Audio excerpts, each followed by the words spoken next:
करण बोलता है, हाँ जब मैं अभिनव भाई का ऑफिस कुछ टाइम के लिए संभाल रहा था तब मैंने इसका इंटरव्यू लिया था।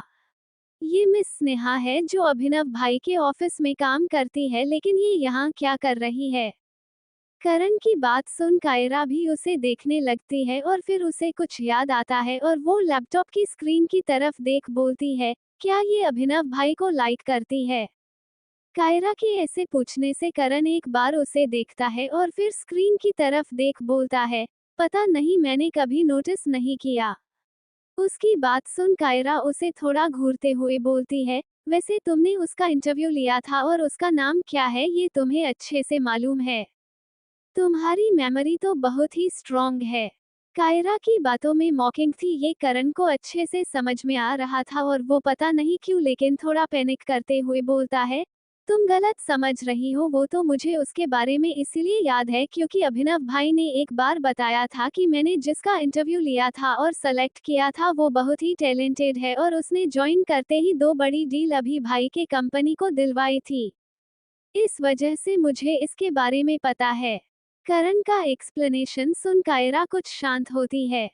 करण आगे बोलता है, ये सब हम बाद में भी डिस्कस कर सकते हैं, पहले इनकी बातें तो सुन ले तभी पता चलेगा ये यहाँ क्या कर रही है। करण के ऐसे बोलने से दोनों भी स्क्रीन की तरफ देखने लगते हैं। स्नेहा रूम में जब आती है तब भी रिया और नमित एक दूसरे की बाहों में थे। नमित ने डोर की आवाज सुनी थी इसलिए वो अपने पजामा पहन बेडरूम से हॉल में आता है और देखता है तो वहां स्नेहा थी। नमित उसे देख बोलता है, तुम्हें कितनी बार कहा है नॉक करके आया करो। उसकी बात सुन स्नेहा बोलती है, तुम जानते हो मुझे नॉक करने की आदत नहीं है और ऐसा भी नहीं कि तुम किसी के साथ इंटीमेट हो रहे हो क्योंकि रिया के अलावा तुम्हें कोई लड़की दिखाती भी नहीं। उसकी बात सुन रिया बेडरूम से आते हुए बोलती है, तुम ये भी कभी सोच लिया करो कि मैं भी यहाँ हो सकती हूँ। स्नेहा नमित के पीछे देखती है तो वहाँ रिया खड़ी थी, उसे देख स्नेहा हंसते हुए बोलती है, अब शायद मुझे लगता है कि मुझे नॉक करके आना चाहिए था। उसकी बात सुन नमित रिया को अपनी बाहों में खींच लेता है और फिर बोलता है, अब समझ में आया ना, तो आगे से ध्यान रखना। इतना बोल वो रिया को अपने साथ लेकर हॉल के सोफा पे बैठ जाता है और फिर स्नेहा भी उनके बाजू वाले सोफे पे बैठ जाती है। फिर रिया और नमित की तरफ देख बोलती है, वो भाई मुझे आपकी हेल्प चाहिए। आप जानते हैं कि मैं अभिनव को कितना चाहती हूँ, लेकिन आजकल उस कुणाल रघुवंशी की बहन उसके साथ ऑफिस आ रही है और मुझे ये बिल्कुल बर्दाश्त नहीं। आप उस कीर्ति को मेरे अभिनव से दूर रखने में मेरी हेल्प कीजिए। उसकी बात सुन नमित गुस्से से अपने दांत पीसते हुए बोलता है, ये दोनों भाई बहन हमेशा हमारे दी में इंटरफेयर करते हैं, इनका जल्द कुछ करना होगा। उसकी बात पर रिया उसके हाथ पर अपना हाथ रखते हुए बोलती है, हम जल्द ही इन्हें रास्ते पर लाने वाले हैं, तो वो कीर्ति भी अपने आप स्नेहा के रास्ते से हट जाएगी। रिया की बात सुन स्नेहा बोलती है, लेकिन अभिनव उसका बेस्ट फ्रेंड है, वो उसकी हेल्प जरूर करेगा। स्नेहा की बात सुन रिया घमंड से अपना सिर उठाते हुए बोलती है, मेरी वजह से कुणाल अभिनव की बहन से डाइवोर्स ले रहा है तो अभिनव उसकी हेल्प क्यों करेगा? रिया की बात सुन स्नेहा शॉक होते हुए बोलती है, क्या कुणाल की वाइफ अभिनव की बहन है जिसे उनके फैमिली में किसी अनमोल डायमंड की तरह प्रोटेक्ट किया जाता है? उसकी बात सुन रिया हाँ में सिर हिलती है। रिया को हाँ कहते देख स्नेहा अपनी आंखें फाड़े देखते हुए बोलती है, तो फिर अगर कुणाल ने अभिनव की बहन को चोट पहुंचाने की कोशिश की तो अभिनव उसे छोड़ेगा नहीं, वो अपनी बहन से अपनी जान से ज्यादा प्यार करता है। उसकी बात सुन रिया का मुंह बन जाता है। उसे कोई निशा के बारे में अच्छा बोले तो जलन महसूस होती है और वो जिस हो जाती है, लेकिन सामने नमित की बहन थी इसीलिए वो अपना गुस्सा कंट्रोल करते हुए बोलती है, हम इसका फायदा उठा के कुणाल और अभिनव को दूर करेंगे और फिर मैं कुणाल से शादी कर उसकी सारी प्रॉपर्टी अपने नाम कर लूंगी। फिर उसे पता चलेगा किसी से उसका सब कुछ छीनने का मतलब क्या होता है। रिया की बात पर स्नेहा और नमित दोनों हाँ में अपना सिर हिलाते हैं। रिया स्नेहा से बोलती है, वैसे क्या तुम सच में उस अभिनव के साथ रहना चाहती हो? तो स्नेहा बोलती है, हाँ, मुझे उसे अपना बनाना है, मैंने इसीलिए तो उसका ऑफिस ज्वाइन किया है और इसीलिए मैंने कुणाल का ऑफिस ज्वाइन करने से मना किया था।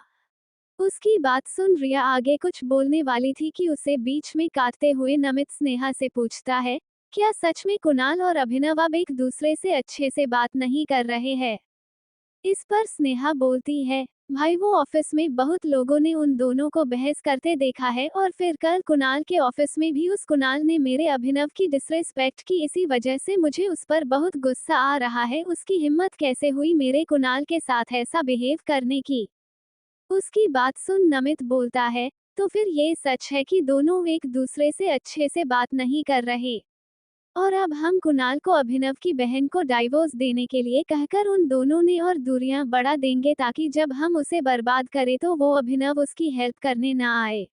रिया और स्नेहा भी उसकी बात से सहमति जता देते हैं। तीनों फिर कुछ देर और बातें करते हैं और उसके बाद स्नेहा वहां से चली जाती है।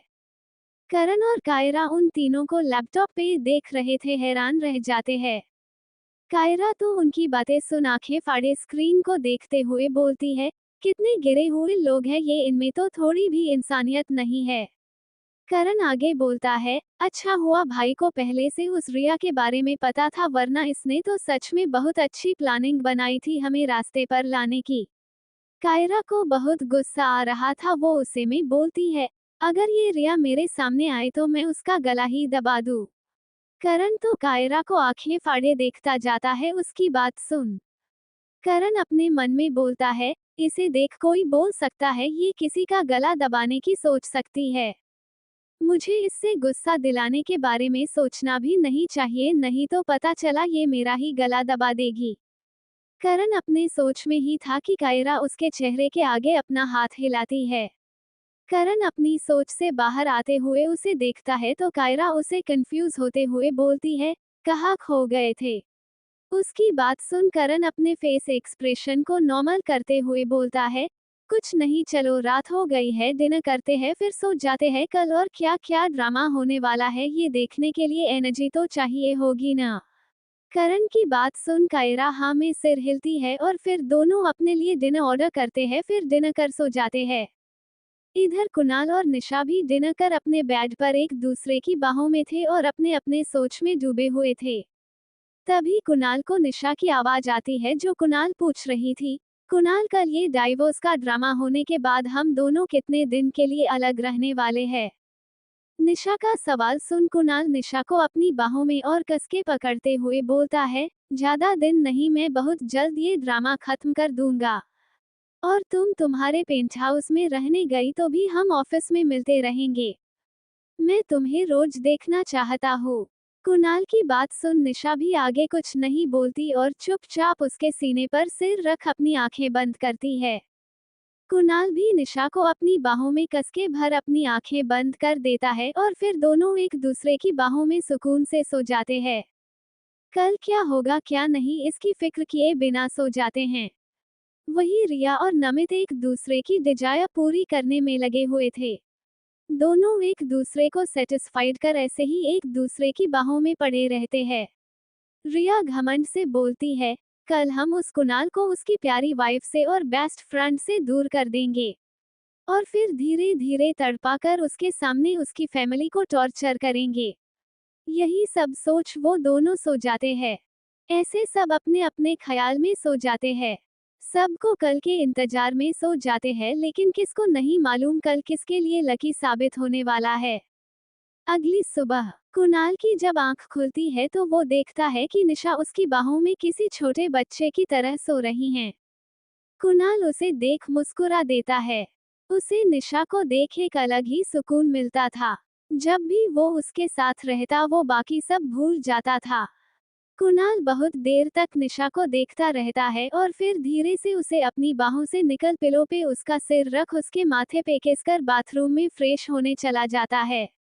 थोड़ी देर में फ्रेश होकर बाहर आता है तो देखता है कि निशा अभी भी सो रही है।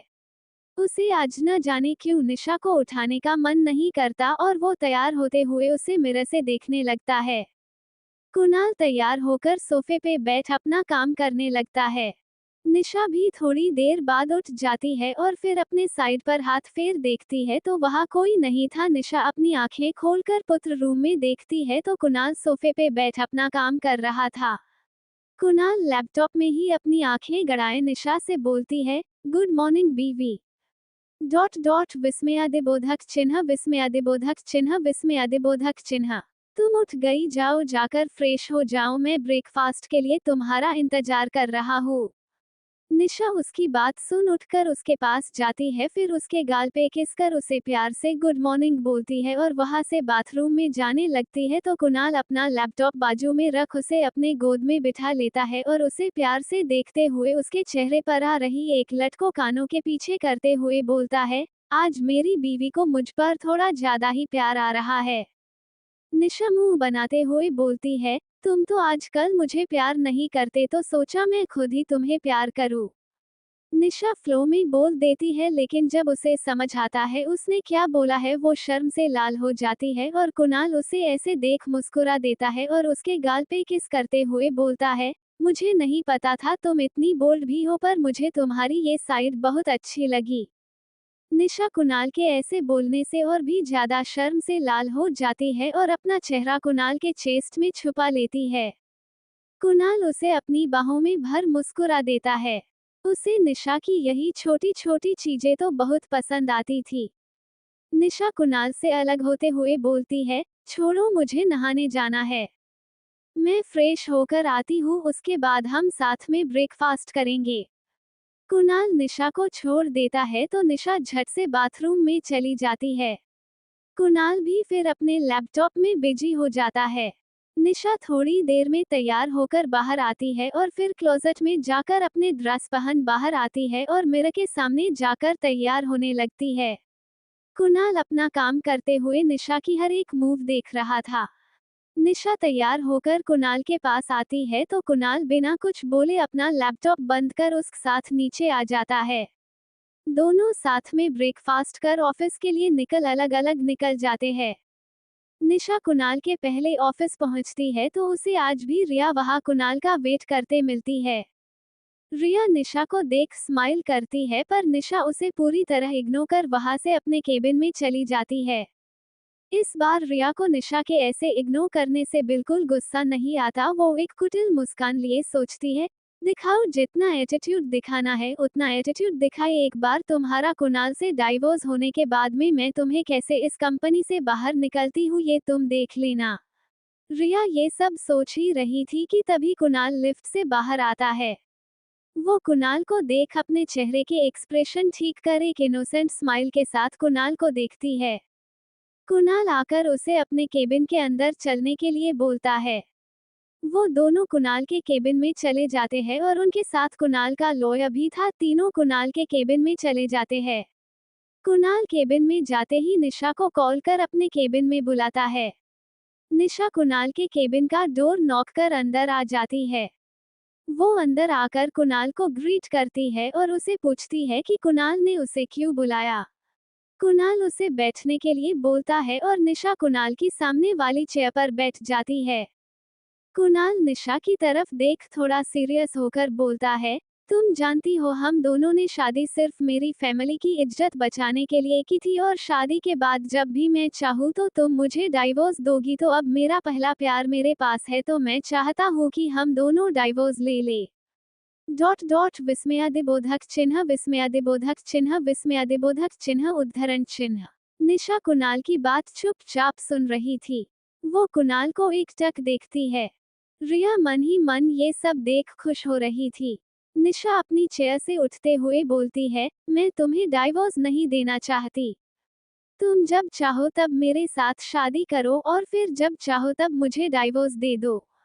मतलब इसमें तो मुझे कुछ भी हासिल नहीं हो रहा है तो मैं तुम्हें डाइवोर्स क्यों दूं? उसकी बात सुन रिया थोड़ा घबरा जाती है, लेकिन फिर खुद के इमोशंस कंट्रोल कर निशा को टॉन्ट मारते हुए बोलती है, अब समझ आया तुमने कुणाल से सिर्फ उसकी प्रॉपर्टी के लिए शादी की है। रिया के ऐसे निशा को तंज भरे लहजे में बात करने से कुणाल को गुस्सा आ रहा था, लेकिन निशा उसे आंखों से शांत रहने का इशारा करती है और फिर रिया की तरफ देख मुस्कुराते हुए बोलती है, वो क्या है ना मिस रायचंद, में एक बिजनेस करने वाले फैमिली से बिलोंग करती हूँ, तो अगर रिश्ते में प्यार नहीं है तो उसमें फायदा तो होना ही चाहिए। और हमारी शादी में प्यार नहीं है तो मुझे मेरा फायदा तो देखना ही होगा। उसकी बात सुन रिया की गुस्सा आता है और वो गुस्से में अपने दांत पिसती रह जाती है। कुणाल निशा की तरफ देख अपने रिलैक्स एक्सप्रेशन के साथ निशा से पूछता है, तो तुम क्या चाहती हो हमारे डिवोर्स के लिए? कुणाल का सवाल सुन निशा कुछ सोचते हुए बोलती है, मुझे मेरे लॉयर से और अपने भाई से बात करनी है, उसके बाद में बताऊंगी। अगर तुम्हें मुझसे डाइवोर्स चाहिए तो तुम मुझे डाइवोर्स के बदले क्या दोगे? निशा की बात सुन कुणाल अपना सिर हिलाती हुए बोलता है, ठीक है, तुम उन दोनों को यहाँ बुला लो और फिर बात करके तुम्हें डाइवोर्स के बदले क्या चाहिए ये बता दो। तो निशा भी हाँ में सिर हिलाते हुए अपनी चेयर से उठते हुए बोलती है, ठीक है, तो मैं अपने लॉयर और भाई से बात करती हूँ। इतना बोल वो वहां से चली जाती है। जब से निशा कुणाल के केबिन में आई थी तब से उसके चेहरे पर कोई एक्सप्रेशन नहीं थे, इसीलिए रिया को निशा क्या सोच रही है ये पता ही नहीं चला। रिया अपने मन में सोचती है, अब इसे क्या चाहिए कुणाल से? अगर इसने कुणाल से उसकी प्रॉपर्टी मांगी तो मैं क्या करूंगी और फिर हमारा आधा प्लान फ्लॉप हो जाएगा। रिया यही सब मन में सोच रही थी। तभी उसे कुणाल के लॉयर की आवाज सुनाई देती है जो कुणाल को कुछ बता रहा था। कुणाल का लॉयर कुणाल से बोलता है, सर, अगर मिस निशा ने आपके प्रॉपर्टी में हिस्सा मांगा तो आपको उनकी ये डिमांड पूरी करनी पड़ेगी और शायद कोर्ट आपको एक साथ 6 मंथ रहने के लिए भी बोल सकता है, क्योंकि आपकी शादी को ज्यादा टाइम नहीं हुआ है। लॉयर की बात सुनते हुए कुणाल अपनी आंखों के कोनों से रिया को ही देख रहा था। वो लॉयर से बोलता है, एक साथ तो मैं नहीं रह सकता, और रही बात कंपनसेशन की तो वो जो भी चाहे मैं उसे दे दूंगा, क्योंकि मुझे पता है रिया मुझे प्यार करती है, मेरे पैसे से नहीं। इतना बोल वो रिया की तरफ देख उसे पूछता है ना रिया? डॉट डॉट विस्मयादिबोधक चिन्ह विस्मयादिबोधक चिन्ह विस्मयादिबोधक चिन्ह। तुम मेरे पास कुछ भी नहीं रहेगा तब भी मेरा साथ नहीं छोड़कर जाओगी ना? कुणाल के ऐसे पूछने से रिया पहले तो हड़बड़ा जाती है, लेकिन बाद में अपने आप को संभालते हुए हाँ में सिर हिलाती है। उसके तो मुंह से शब्द ही नहीं निकल रहे थे। वो अपने मन में सोच रही थी कि ये कुणाल क्या करने की कोशिश कर रहा है। तीनों शांत कुणाल के केबिन में बैठे थे। कुणाल अपने काम में बिजी था और उसका लॉयर भी कुछ पेपर पढ़ रहा था, तो वही रिया नमित को मैसेज कर सब बता रही थी। कुणाल निशा का वेट कर रहा था। उनके प्लान के मुताबिक निशा को अब तक केबिन में वापस आना चाहिए था, लेकिन वो अभी तक नहीं आई थी। कुणाल को समझ ही नहीं आता कि उसे इतनी देर क्यों लग रही है। तभी निशा कुणाल के केबिन में आती है और आकर कुणाल के सामने बैठ जाती है और कुणाल को देखने लगती है। कुणाल उसे देख अपने चेहरे पर सीरियस लुक लाते हुए बोलता है, तो क्या सोचा है तुमने? तुम्हें डाइवोर्स के बदले में क्या कंपनसेशन चाहिए? कुणाल की बात सुन निशा पहले तो उसे देखती है और फिर एक प्यारी स्माइल कर देती है और बोलती है, मुझे क्या चाहिए ये तो मैं बता दूंगी, लेकिन उससे पहले मुझे मिस रायचंद से कुछ बात करनी है। निशा के ऐसे बोलने से कुणाल उसे कंफ्यूज होकर देखता है और रिया भी उसे ही देख रही थी। रिया अंदर ही अंदर डर रही थी कि अब इसे क्या पूछना है, पर वो अपने चेहरे पर अपना डर दिखाने नहीं देती है और फिर मुस्कुराते हुए निशा को देख बोलती है, पूछो, तुम्हें मुझे अब क्या पूछना है? उसके ऐसे बोलने से निशा उसे एक मुस्कुराते हुए बोलती है, तुमने कहा था कि हम दोनों की शादी में प्यार नहीं है तो हमें डाइवोर्स लेना चाहिए, और तुम कुणाल से प्यार करती हो तो तुम दोनों जिंदगी भर खुश रह सकते हो। निशा की बात सुन रिया उसे कंफ्यूज होकर देखने लगती है और फिर स्माइल कर एटीट्यूड के साथ बोलती है, हाँ, हम दोनों एक दूसरे से प्यार करते हैं तो हम दोनों साथ में खुश रहेंगे। रिया की बात सुन निशा मुस्कुराते हुए उसे देखने लगती है। निशा के ऐसे देखने से रिया का कॉन्फिडेंस लो होने लगता है। निशा फिर से रिया से पूछती है, अगर तुम कुणाल से इतना प्यार करती हो तो उसे छोड़कर शादी से भाग क्यों गई थी? निशा के ऐसे पूछने से रिया गुस्से से बोलती है, तुम्हें क्या करना है ये हमारा पर्सनल मैटर है, और तुम कौन होती हो हमारे बीच में बोलने वाली? रिया की बात सुन निशा बिल्कुल शांत लहजे में बोलती है, तुम्हारे साथ जो है वो मेरा हस्बैंड है और उसके साथ क्या हो रहा है ये जानने का पूरा हक है मुझे, और रही बात तुम्हारा पर्सनल मैटर तो उसमें मुझे कोई इंटरेस्ट नहीं है। निशा की बात से रिया और गुस्से में आ जाती है और फिर कुणाल की तरफ देख अपनी आंखों में आंसू लिए बोलती है, कुणाल तुम कुछ नहीं कहोगे क्या? देखो ये मुझे कैसे बोल रही हैं, मैं तो बस हमारे बीच किसी को नहीं आने देना चाहती थी इसीलिए मैंने उसे ऐसे बोला, और रही बात मेरी शादी से जाने की तो मैंने तुम्हें उसका रीजन बताया है और मैं किसी और को कोई एक्सप्लेनेशन नहीं दूंगी। निशा रिया का ये बेचारी होने का ड्रामा देख उसे तंज भरे लहजे में बोलती है, सच में तुम कितनी बड़ी एक्टर हो, अगर फिल्म इंडस्ट्री में जाओगी तो सब तुम्हारे आगे कम पड़ जाएंगे एक्टिंग करने में। निशा की बात से रिया और ज्यादा गुस्से में आ जाती है और उसे मारने के लिए आगे बढ़ती है, तभी निशा उसका हाथ कस के पकड़ बोलती है, सोचना भी मत, तुम्हें क्या लगा तुम मेरे सामने कुणाल से प्यार करने ड्रामा करोगी और मुझे पता भी नहीं चलेगा। निशा की बात सुन रिया न समझने का नाटक करते हुए उसे बोलती है, तुम कहना क्या चाहती हो? तो निशा उसकी आंखों में देख बोलती है, अपने हस्बैंड के साथ मिलकर कुणाल को और उसकी फैमिली को बर्बाद करने का प्लान बनाओगी और मुझे पता भी नहीं चलेगा। निशा की बात सुन रिया के चेहरे का रंग ही उड़ जाता है, वो निशा को आंखें फाड़े देख रही थी, लेकिन थोड़ी ही देर में खुद के एक्सप्रेशन नॉर्मल करने की कोशिश करते हुए वो लड़खड़ाते हुए निशा से पूछती है, तुम्हारे तुम्हारे कहने का मतलब क्या है? तुम क्या बकवास कर रही हो? मेरा कोई हस्बैंड नहीं है।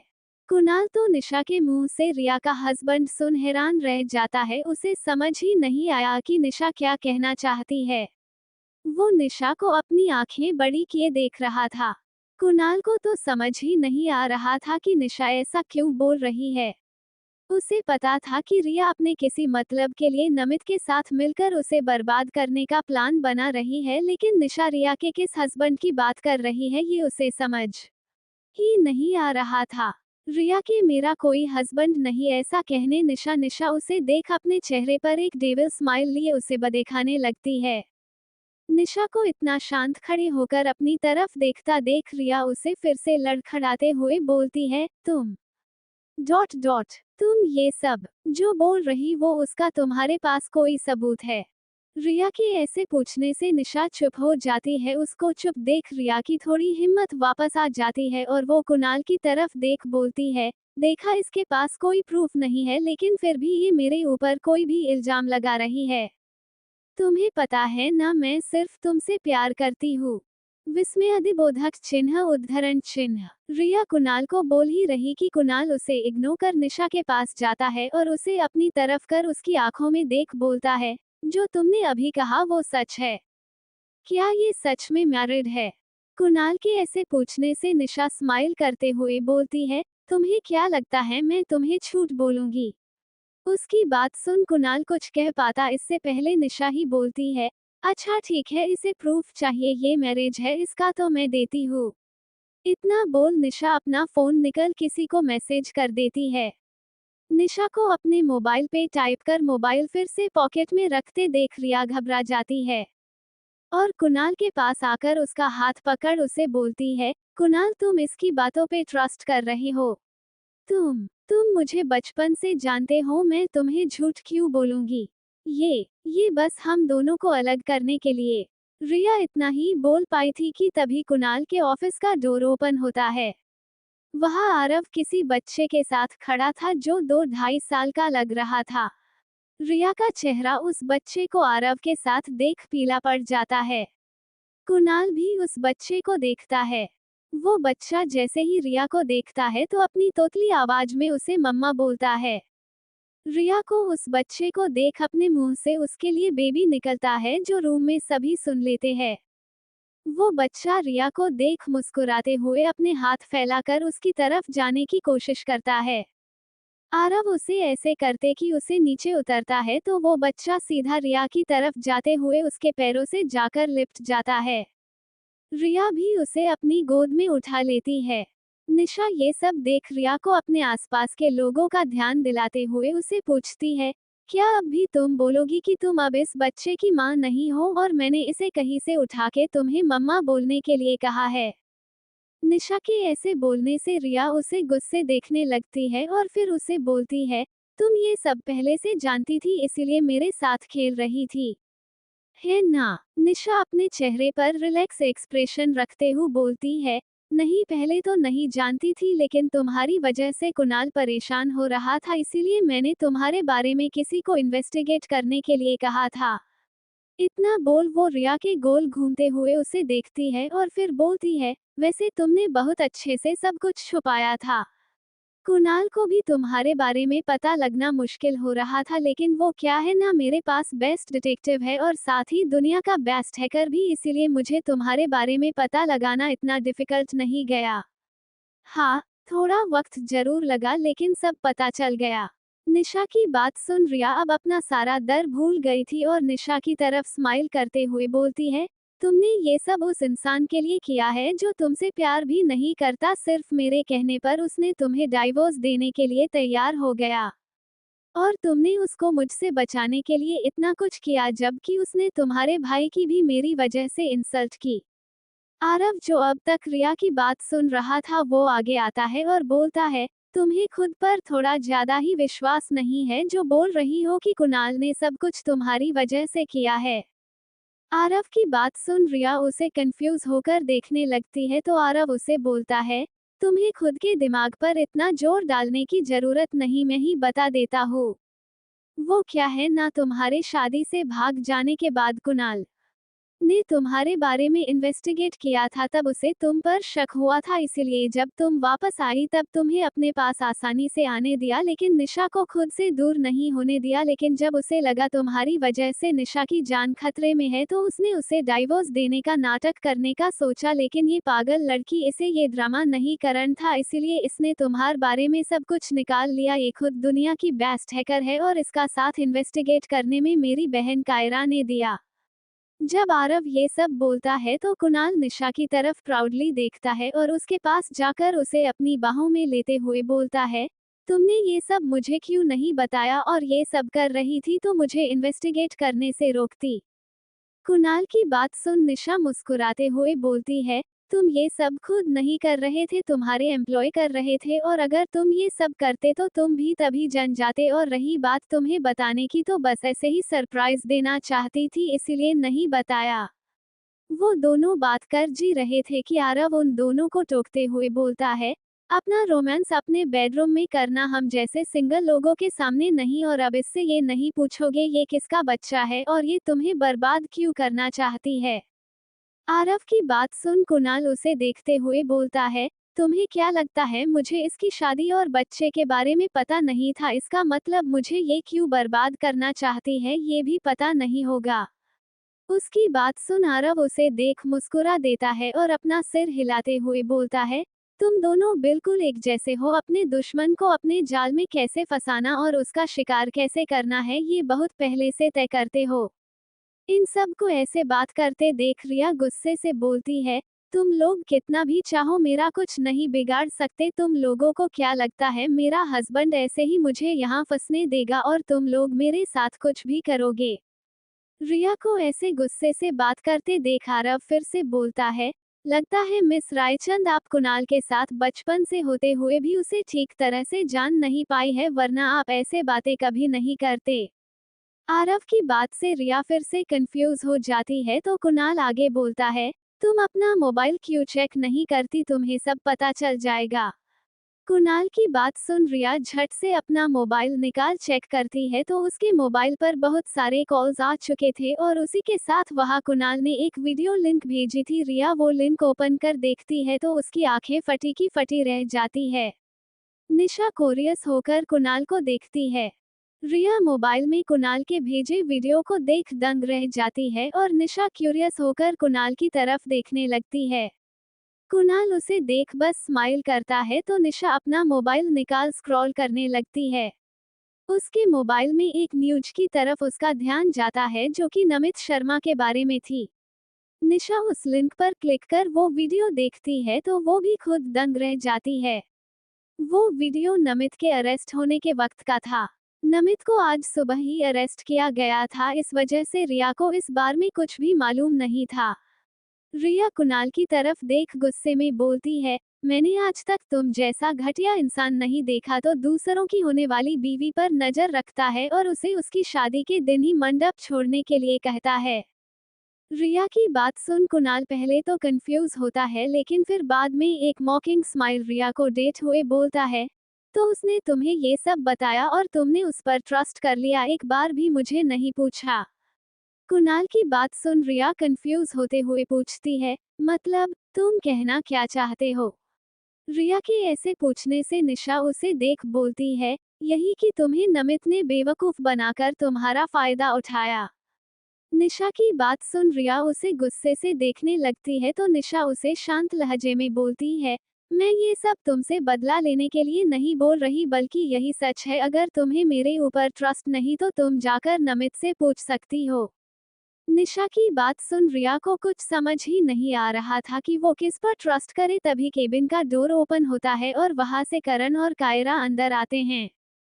उन दोनों को देख निशा कायरा से बोलती है, मैंने जो तुम्हें करने के लिए बोला था वो हो गया क्या? निशा के ऐसे बोलने से कायरा अपना मुंह प्राउडली ऊपर उठाते हुए थोड़ा एटीट्यूड के साथ बोलती है, आज तक मैंने जो काम हाथ में लिया है वो हुआ नहीं है, ऐसा कभी हुआ है? कायरा की बात सुन निशा उसके सिर पर चपत लगाते हुए बोलती है, अगर तेरा ड्रामा हो गया हो तो वो पेन ड्राइव मुझे दो। निशा से ऐसे मारने से कायरा अपना मुंह बनाते हुए बोलती है, कोई ऐसा छोटी बच्ची को मारता है क्या? इतना बोल वो अपने एक हाथ से अपना सिर सहलाते हुए दूसरे हाथ से अपनी जीन्स के पॉकेट से एक पेन ड्राइव निकाल निशा को देती है। करण कायरा के इतने क्यूट एक्सप्रेस देख उसके चेहरे पर स्माइल आ जाती है।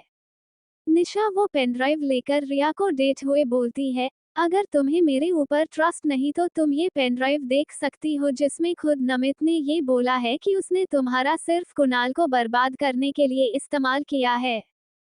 तुम्हारे जरिए वो कुणाल के फैमिली की रेपुटेशन बर्बाद कर उसे बेइज्जत करना चाहता था। निशा के इतना बताने पर भी रिया को विश्वास नहीं होता और वो अपने बेटे को वहां सोफे पे बिठाकर कुणाल का लैपटॉप लेकर उसमें वो पेन ड्राइव लगाकर देखती है। उस पेन ड्राइव में सच में नमित स्नेहा से बोल रहा था कि उसने रिया का सिर्फ और सिर्फ कुणाल को बर्बाद करने के लिए इस्तेमाल करना चाहता है और उसके बाद वो उसके बेटे को और उसे अपनी जिंदगी से निकल देगा। नमित के मुंह से ये सब सुन रिया दंग रह जाती है, उसे तो अब कुछ समझ ही नहीं आता कि वो क्या करे, किस पर ट्रस्ट करे। वो ऐसे ही शॉक के सिचुएशन में वहां बैठी रहती है। अब तक कुणाल के केबिन में सब आ चुके थे। वहां आरव, कायरा, कुणाल, निशा, करण, मीरा और अभिनव, कीर्ति भी थे।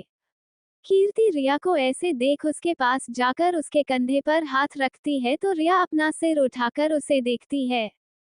कीर्ति उसके पास बैठ जाती है और उसे बोलती है, तुम जानती हो मैं तुमसे ज्यादा बात क्यों नहीं करती थी? ये इसलिए नहीं कि तुम मेरे भाई की गर्लफ्रेंड थी बल्कि इसलिए क्योंकि तुम उनकी गर्लफ्रेंड होने का फायदा उठाती और हमेशा घमंड में रहती थी, इसलिए मैं ही नहीं हमारे फैमिली में कोई भी तुम्हें पसंद नहीं करता था, लेकिन फिर भी भाई के लिए सबने तुम्हें एक्सेप्ट किया था, लेकिन तुमने सबका ट्रस्ट तोड़ा। आज देखो तुम जिसे जब से ज्यादा ट्रस्ट करती थी उसने तुम्हारा ट्रस्ट तोड़ा। कीर्ति की ये बात सुन रिया के आंखों से आंसू आने लगाते हैं। रिया को ऐसे देख उसका बेटा उसके पास आकर उसके आंसू अपने छोटे चोट हाथों से पोंछता है और अपनी टूटी फूटी लैंग्वेज में रिया से बोलता है, मम्मा रोली, मम्मा लो मत। रिया के बेटे को ऐसे देख सबको बुरा लगता है और रिया अपने बेटे को गले लगा लेती है। आज रिया के साथ कोई नहीं था। वो कुणाल की तरफ देखती है लेकिन कुणाल उससे मुंह फेर लेता है। कुणाल के ऐसे करने से रिया को बुरा लगता है लेकिन वो समझ सकती थी कि कुणाल उसके लिए अपने फैमिली के अगेंस्ट जाकर शादी के लिए तैयार हो गया था, लेकिन इसने उसे छोड़ दिया एक ऐसे इंसान के लिए किसान सिर्फ उससे प्यार का नाटक किया था। रिया अपने बेटे को फिर से सोफे पे बिठाकर कुणाल के पास आती है। वो कुछ बोलती उससे पहले आरव मीरा रिया के बेटे को केबिन से बाहर ले जाने के लिए कहता है तो मीरा उसे वहां से ले जाती है। रिया कुणाल से अपनी मायूस आवाज में बोलती है, मुझे माफ कर दो कुणाल। डॉट डॉट मैंने ये सब अपने प्यार के लिए किया, मैं नमित से बहुत प्यार करती हूँ लेकिन उसने तो सिर्फ मेरा फायदा उठाया है। रिया बोल ही रही थी कि कुणाल उसे रोक देता है और फिर उससे थोड़ा दूर होकर अपने चेहरे पर बिना कोई एक्सप्रेशन के बोलता है, अगर तुम मेरे साथ कुछ भी करती तो शायद मैं तुम्हें एक बार मेरी फ्रेंड होने के नाते माफ करता, लेकिन तुमने न सिर्फ मेरी फैमिली को बेइज्जत करने की कोशिश की बल्कि मेरी बीवी को भी मारने की कोशिश की है और इन चीजों के लिए मैं तुम्हें कभी माफ नहीं करूंगा। कुणाल की बात सुन रिया को अब बहुत पछतावा हो रहा था, लेकिन अब देर हो चुकी थी। कुणाल आगे बोलता है, मैंने तुम्हें सच में अपना दोस्त माना था लेकिन तुमने मुझे ही धोखा दिया। कुणाल की बातें सुन रिया अब जोर से रोने लगती है, लेकिन कोई भी उसके पास जाकर उसे सांत्वना देने की कोशिश नहीं करता है। कुणाल उसे फिर से आगे बोलता है, तुम जानती हो मैं तुम्हें अरेस्ट करवाना चाहता था, लेकिन सिर्फ और सिर्फ इस बच्चे के लिए मैंने तुम्हें अरेस्ट नहीं करवाया। कुणाल की बात से रिया उसे ही देखती रह जाती है। कुणाल उसे आगे बोलता है, अब तुम यहाँ से जा सकती हो, लेकिन एक बात याद रखना, इस बार छोड़ दिया है इसका मतलब ये नहीं कि आगे अगर तुम ऐसा कुछ करोगी तो मैं तुम्हें छोड़ दूंगा। कुणाल की बात से रिया उसे कुछ नहीं बोलती और अपने बच्चे को लेकर वहां से जाने लगती है। वहां खड़े लोगों में से कोई उसे कुछ नहीं बोलता। रिया जाते जाते रुक जाती है और निशा के पास आने लगती है। उसको ऐसा करते देख कुणाल झट से निशा को अपने करीब के लेता है। उसके ऐसे करने से रिया उसे एक पल देखती है और फिर छोटी स्माइल करती है और निशा को देखते हुए बोलती है, सॉरी, मैंने जो कुछ भी किया उसके लिए और थैंक यू मेरे सामने नमित का सच लाने के लिए। इतना बोल वो वहां से जाने लगती है। उसकी जाता देख निशा एक बार कायरा की तरफ देखती है और फिर रिया की तरफ और रिया से बोलती है, रुक जाओ रिया। निशा के ऐसे बोलने से सब निशा की तरफ देखने लगते हैं। तो निशा कुणाल की बाहों से निकल रिया की तरफ जाती है और उसके सामने जाकर रुकती है।